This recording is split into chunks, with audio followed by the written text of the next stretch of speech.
Atzo jakin genuen Europar Batasuneko Kontseiluak makroeskualde Atlantikoa sortzeko urrats garrantzitsua eman duela aurrera.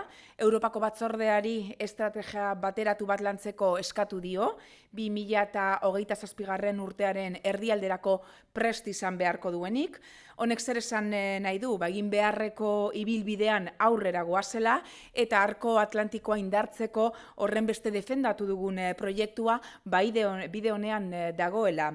Eta zergaitik da garrantzitsua aspalditik bultzatzen dugun makroeskualde Atlantikoaren sortzea. Gaur egun guztiok dakigu Europak 4 makroeskualde dituela, Danubio, Baltika, Alpina eta Adriatiko Jonikoa.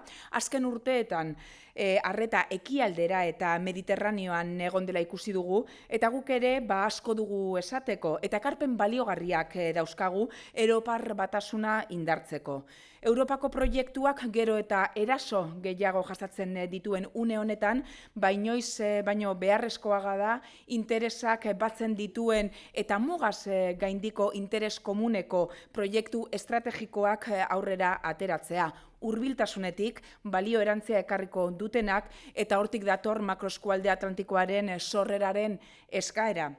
Europako proiekturik handienak mugetatik haratago joan dira beti eta makroeskualdeetatik gaur egun estatuen ikuspegi tradizionaletik gainditzeko zailak diren oztopoak gainditu ahal ditugu.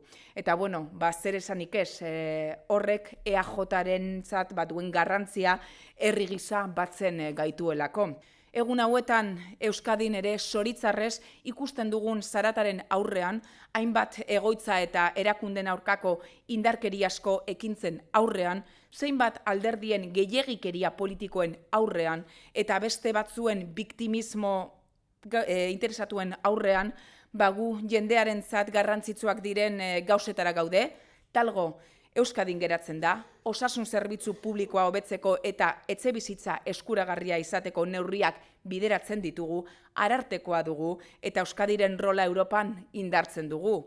Ez da gutxi, dauzkagun garaietarako, urte amaiera honetan horrelako berri honekin amaitzea pozgarria da guztiontzat dudarik barik, eta gu horretan arituko gara baita ere 2026an, baita ere zuoi guztioi albiste honak ekartzen jarraitzeko.